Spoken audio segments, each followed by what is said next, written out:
What's up, y'all? I'm back. It's your boy Ray, and we back with the biblical blueprint, man. And today we talking about resetting, man.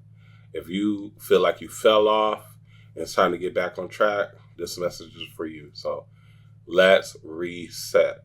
So, I always like to share from personal experience. I need to reset. You know what I'm saying? Anytime you need to reset, you know what I'm saying? It's something to happen. You see that your life isn't going the right way, and you can be in any type of place. I remember I've been locked up and wanted to reset. I remember one time I got my car repossessed, and I remember I cussed out the cops. And I was like, after that, I couldn't believe I talked to them people like that. I was like, it's time to reset. You know what I'm saying? And it doesn't matter what your situation is. You know what I'm saying? If you feel like it's that time, let's reset. But the goal to reset, and what I've seen now, and that's why I'm doing this, is once you reset, we got to just stay on the path, man. I just want to thank you once again for checking this video out. You know what I'm saying? I hope that it's going to be a blessing to you, because at the end of the day, I always have to use my main reference point, the Bible. I mean, this is the greatest book, greatest instruction manual of life. You know what I'm saying? We're going to use that as our instruction manual. So today, we're going to talk about a time where somebody had to reset. We're going to talk about my main man, Jacob. He has to reset. God hollers at him and tells him, hey, it's time to reset. Get rid of all the things that was distracting you, and let's reset. So let's look at Jacob's reset. Let's see what he did to reset. And you know what? We're going to come back and we're going to give you more tools on how you can reset. Genesis 35 ERV. God said to Jacob, "Go to the town of Bethel. That is where I appeared to you when you were running away from your brother Esau. Live there and make an altar to honor me as El, the God who appeared to you." So Jacob told his family and all the other people with him, "Destroy all these foreign gods that you have. Make yourselves pure. Put on clean clothes. We will leave here and go to Bethel. There I will build an altar to the God who has always helped me during times of trouble. He has been with me wherever I have gone." So the people gave Jacob all the foreign gods they had, and they gave him all the rings they were wearing in their ears. He buried everything under an oak tree near the town called Shechem. Then Jacob and his sons left that place. The people in the surrounding cities wanted to follow and kill them, but God filled them with such great fear that they did not go after them. So Jacob and his people went to Luz, which is now called Bethel. It is in the land of Canaan. Jacob built an altar there. He named the place El Bethel. Jacob chose this name because that is the place where God first appeared to him when he was running from his brother. Deborah, Rebekah's nurse, died there.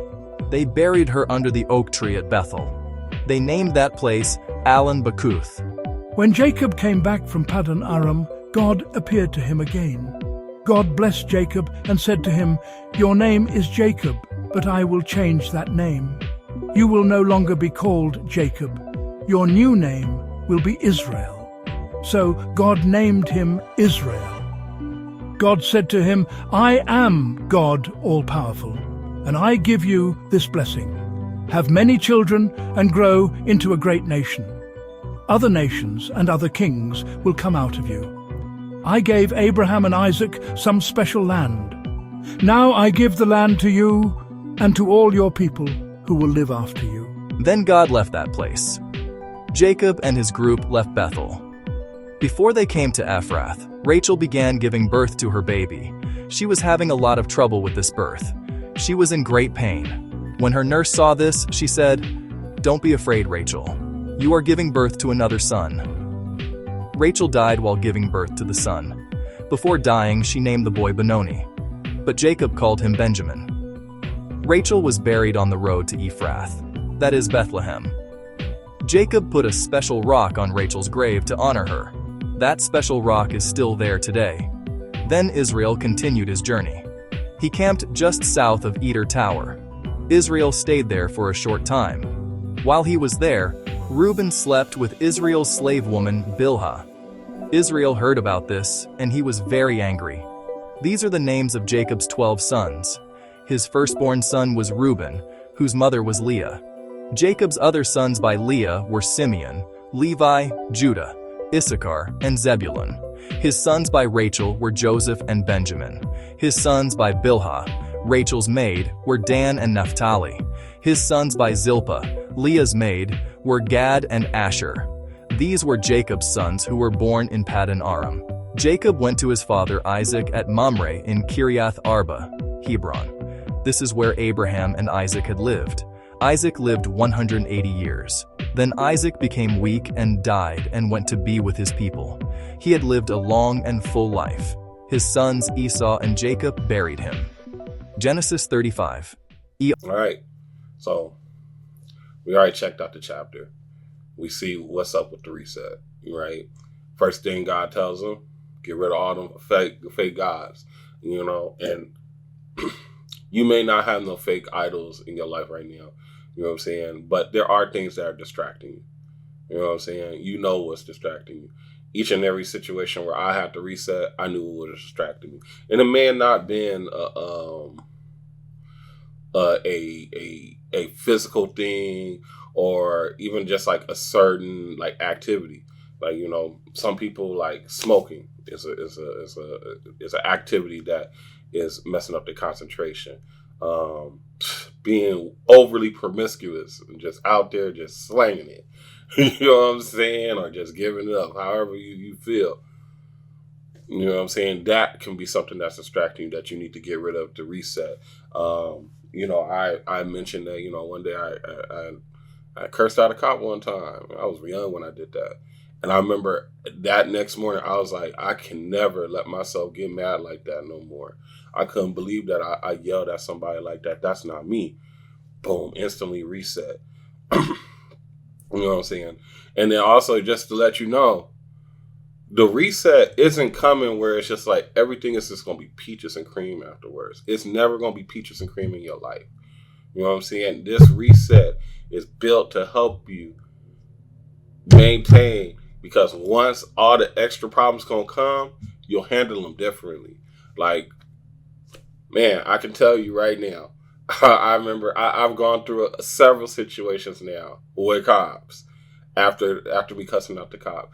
And each and every time when I realized like that wasn't me, I shouldn't have did that, man, I handle every cop with just total respect. And I have not had a ticket ever since. I've not been like having no repossessions, nothing.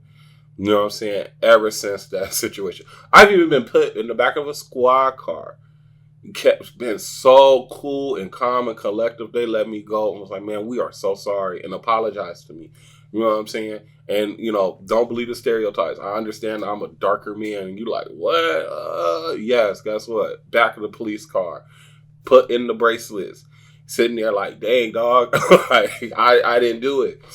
And guess what? The people let me go. And it's because honestly, it could have went left. Because, like I said, once you have the reset, you learn how to handle things differently. It's not going to be peaches and cream. You see what in the Bible in the Bible chapter that we just read. I go chapter by chapter. You know what I'm saying? We not just going to quote verses out of context here. You see that, man, the man's wife died. His son slept with a slave woman. You know what I'm saying? It's breaking it down to you where you're seeing like these slave women are like concubines, kind of. You know what I'm saying? You know what I'm saying? This is why he had a whole bunch of kids. Look, you know what I'm saying? Shoot, his father dies. He goes through a whole bunch of situations.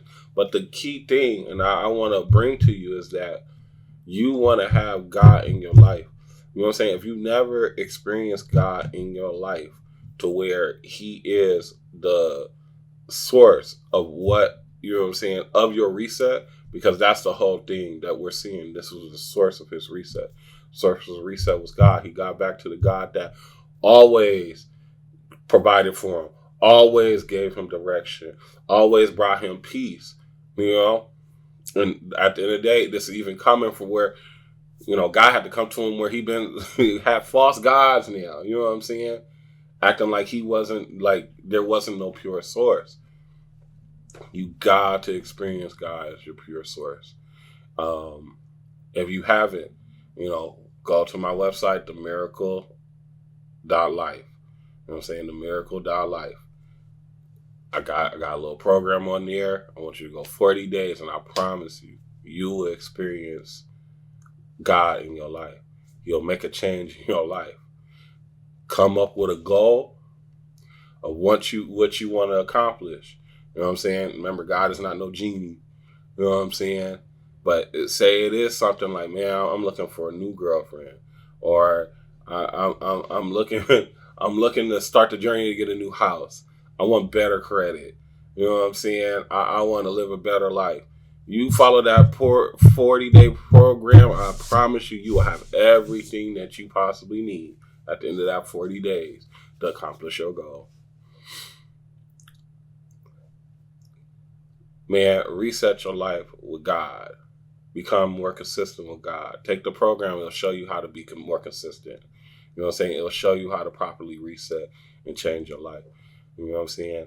Just remember, it's not going to be all peaches and cream, but you know what I'm saying? You will be able to handle those situations with a better mindset. You'll be able to handle these problems more efficiently, and you'll be able to handle them without having to reset again. Because why reset when everything going, hey, even though it's going wrong, I'm handling it in the right way. You won't have to reset again, man. If you gotten this far, thank you so much for checking me out, man. I gotta be more consistent with these videos. I've had to reshuffle because I got more work coming in, but it's all good. You know what I'm saying? I gotta keep God first in these situations, and I gotta keep God first with my work, and that's why I'm giving you these videos. Once again, man, to the next video, it's your boy Ray. I'm out of here.